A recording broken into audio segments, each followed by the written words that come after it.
We got Louie Caporusso back for the 2024-2025 season, back for another campaign with the Cyclones, a veteran forward that brings a lot of accolades, a lot of experience, and always a great smile around the room. Lou, great to see you. So excited to have you back. What's been going on over the last few months in the Caporusso household? Have you been keeping pretty busy, I would assume? Yeah, it's constantly busy around here. We have, three little ones running around. So every day presents its own unique challenges, dealing with fits to driving them around to putting them to bed to making meals. It just never ends.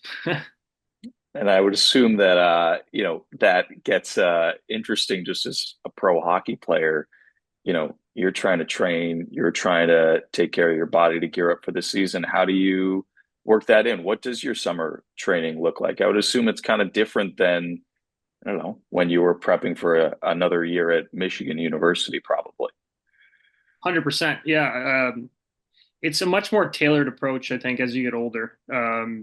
I can't be doing some of the things I did when I was younger in terms of the abuse I would put on my body. It's more, Yeah.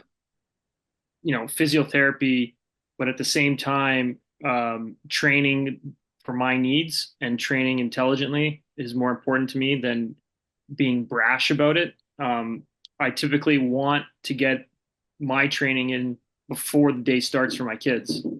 So that means waking up super early sometimes, but it's the best way to do it because I don't want to have that, you know, it's basically like a job, when it comes to parenting. And if you don't get that workout in before the parenting starts, it's tough to get it in the rest of the day. Now, last year was so odd for so many different reasons, I think, with the Cyclones. Tons of guys moving up, moving down, some to Europe, a lot of injuries. For you, I know it was a weird one. I remember you coming in and tapping me on the shoulder before we started a game in Kalamazoo Yeah. midway through the season.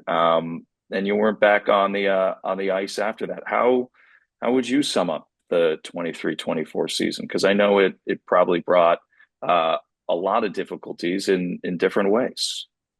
Yeah. I think it's a tough season to sum up. It was an interesting one. I feel like anything that could go wrong went wrong last year. As negative as that sounds, that just was the nature of the way things went when it comes to Yeah. the team. But on the flip side of that, I think anytime you go through these challenges, you learn a lot. And I think as a team, we learned a lot. As an individual, I learned a lot. And I think we're better for it moving forward.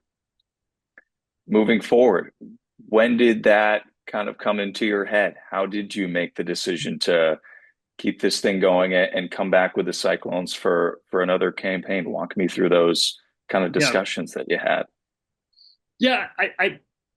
I kind of, after you have an injury at my age, you get to a point where you're always weighing your options. I'm getting up there, obviously, but I think ultimately I realized I have a lot of life to live not playing, and I only have so many years left where I could play. And, I have a little boy now, and I just thought, you know, it would be sweet to play in front of him. And there's nothing that I love more than playing hockey. There's nothing that I love more than competing and being around the guys, being around people like you. And I just found myself, in this crosshair where I said, I might as well play. I love it. So I'm not gonna deny my desires.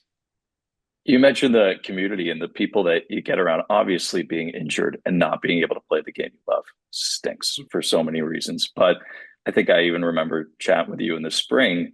Like, you must just miss the environment. You miss being around those people. You miss the bus trips, which probably in the moment you're like, please just get me the heck home. But those are the things that I would assume that you kind of end up really wanting to have again.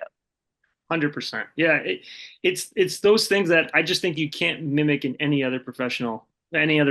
Sorry, it like you mentioned, the bus rides, the dressing room, the just the interactions, the being able to compete with each other, and being able to win, going through tough times, having the highs, the lows. I mean, it's a unique experience, and I wish everyone could experience what it's like to play professional hockey. It's just that much fun, and the fun doesn't only include good times; it also includes some of the tough times. Being able to come through those tough times, it's awesome. This next season, the Cyclones have gone ahead and entered a partnership with a team that was close to your heart growing up, a partnership with the Leafs here at the ECHL level. I've talked to a few guys from the Ontario area that, even just kind of pushing the business side of that out of it a little bit, Yeah. it's really cool for guys that grew up, loving that blue and white jersey. What were your emotions when you found out that this was coming down the pipeline? Yeah, I kind of just I don't have his number, Brad Treliving. I think he's the GM of the Leafs, but I just kept my phone on ring, just in case he calls. Yep. I just want to let him know I'm doing good. I'm ready to go for Toronto Maple Leafs main camp. Whenever they're ready to give me the call, I'm ready. But honestly, I think it's awesome. To have that affiliation. It's pretty cool. But I mean, to be honest, I'm not playing on the Leafs.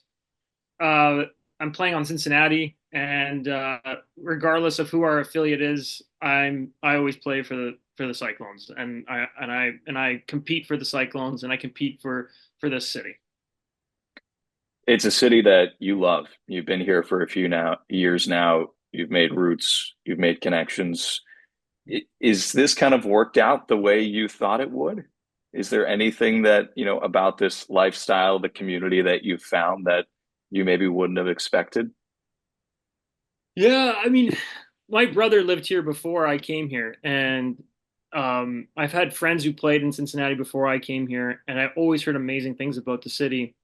But it has been a pleasant surprise how much my family has taken to this city and how much we love living here. This has become our home now, and it's an awesome place to live. It's an awesome team to play for. I always am so grateful for some of the crowds we get for certain games. It's awesome. I didn't anticipate that, and I didn't anticipate the type of following we have here. We have some really passionate fans, and people are generally very friendly in the area. It's a very family friendly area. And, a lot of people are willing to help. A lot of people are willing to, um, you know, give whatever they need to give to have us be at the best we can be. So I'm pretty pumped about where we live, and I'm excited, and I hope to be here for a long time. One of the things I love about this league is I can walk into a dressing room and I can see you in your 30s with kids having a whole lot of experience playing this game. And I look to my left and I see a 21-year-old who's just coming out of college about to make his pro debut. It's so unique. It's so special, but it adds a really interesting piece of it all, I would think, to you, that you get to take a lot of ownership out of helping these guys not only learn about pro hockey, but everything that goes on behind the scenes about what it takes to be a professional. How much pride do you take in being a leader now at this point in your career and helping out the younger guys as they come along into this team? I take a lot of pride in it. It's something I've grown into over the past 5 years or so. I do notice that guys like Vibra and myself do have that calming influence on the younger guys when they come into the room. I always feel like the young guys will play their best if they're just looser and not too uptight. So I think Vibra and I try to always make them feel a little less pressure and also make them feel part of the team, and that gets the best out of them. So I think I especially pride myself on seeing how well and how much we can get out of a new player, out of a young player. And I attribute that to some of the leadership skills of Justin, especially, and myself. So that's something we look at doing every year. Lastly, as we look ahead to 24, 25, having conversations with other guys that have signed to the team and, you know, seeing this roster built, the idea of some really great Maple Leafs prospects joining you here down in Cincy, the conversation a lot has been, we want to have a really long summer. We want to be playing, or a really short summer, I should say. We want to be playing into May, into June. How much of the motivation is that to try and get a championship back here in Cincy? I mean, that's great. I mean, I love hearing that. That's what we want to do. That's what we've been trying to do here, and I think we're on that path. I mean, obviously signing with Toronto is huge. They always send down a lot of guys. They have a great scouting team, and they tend to pick some really good young up and coming players. So we're excited to see what that entails this year. I'm very hopeful of everyone coming in. So yeah, like that's the goal. We want to win a championship. We're here. We're not here to lose. We're here to win, and we're here to go all the way. Sounds like a plan. Easy enough. Yeah. Hey, this was great to catch up with you, Luke. Great to see you, man.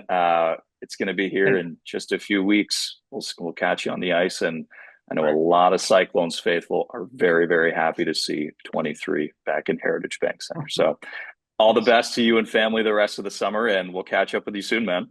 All right. Thanks a lot, Dana. You're always a gem, man. Appreciate it.